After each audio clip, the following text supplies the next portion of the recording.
প্রিয় বন্ধুরা, আজকে আমরা আমাদের একটা ছোট পুকুর টাইপের আছে। ওটা হলো আপনার গর্ত বলা যায়। ওটা প্রতি বছরই অনেক মাছ পড়ে, বিল বিল মাছ আর কিছু আর কি মাছ দেবো এবার। সেই জন্য আর কি পুকুরটাকে একটু পরিষ্কার পরিচ্ছন্ন করতে যাচ্ছি। প্রিয় বন্ধুরা দেখেন, গর্তটা ভেসে গেছে। ভেসে যাওয়ার পরে জল এদিকে চলে আসে। কি পরিমাণে বৃষ্টি হয়েছে দেখেন, কত বড় ব্যাং। দেখেন একটা বড় ব্যাং, দেখেন একটা বড় ব্যাং।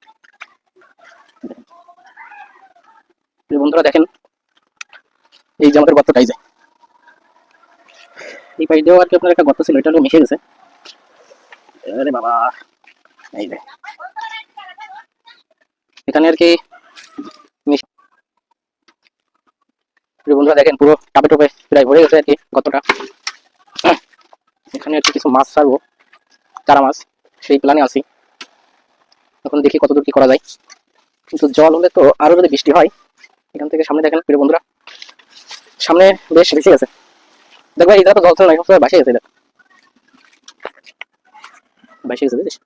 আজ ওই পাশটা দেখে আসি, এগুলো যে রাখে যায় না, নিয়েই যায়।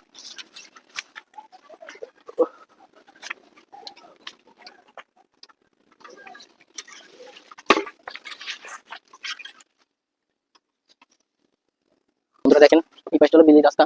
এই পাশ দিয়ে বিলির মাছটা কিছু আসে। এবার অতটা জল হয়নি, যতটা সামনে বৃষ্টি আছে অনেক, এটা ভাসেও যাতে পারে। এখন এই পাশে অনেক, আমরা এখান থেকে কিছু মাটি কোদাল দিয়ে কেটে নিব। গামলায় করে আমরা এই নালাটা বন্ধ করব, যাতে আমরা কিছু মাছ যদি দিই, মাছ দেওয়ার পরে যাতে এই নালা দিয়ে মাছগুলো উঁচুর দিকে না উঠে যায়, কারণ এই নালার দিয়ে জল ঢুকে ভিতরের দিকে চলে যাচ্ছে। আমরা এখানে 3-4 গামলা মাটি দিব, যাতে এই নালাটা দিয়ে মাছ উপর দিকে না ওঠে। এইখানে মাটি দেওয়ার পর আমরা জলের ভিতরে নামবো। জলের ভিতরে নামবো এই কারণে, দেখেন প্রিয় বন্ধুরা, জলের ভিতরে অনেক কাঁচের শিশি, প্লাস্টিকের বোতল, প্লাস্টিক ফেলানো আছে। আসলে এটা রাস্তার পাশে একটা গর্ত, তো এটা আসলে সবাই যেমন খুশি তেমন ময়লা ফেলে।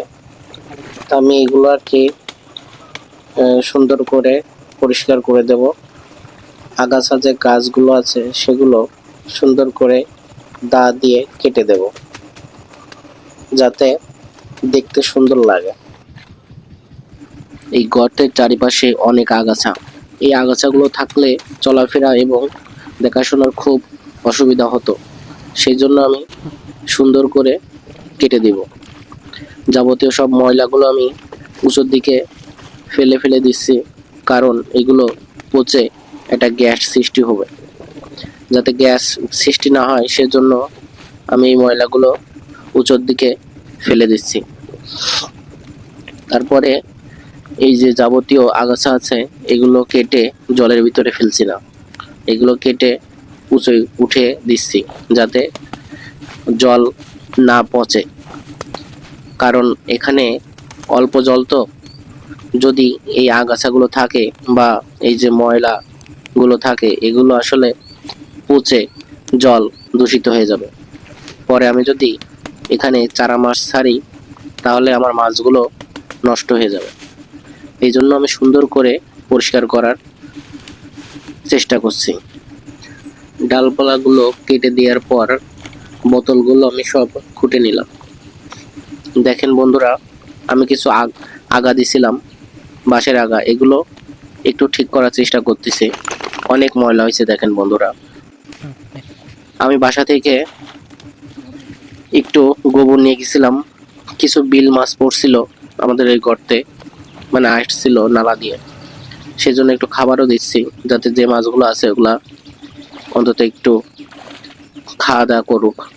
সেই জন্য এগুলা দেওয়ার পর আসার সময় আমাদের একটা পুকুরে কিছু কচু গাছ ছিল, কচু গাছগুলা এই বৃষ্টির জলে আপনার ভেসে গেছে। এই জন্য আমরা আমাদের এই পুকুর থেকে কচু গাছগুলাও উঠিয়ে বাড়ি আনলাম।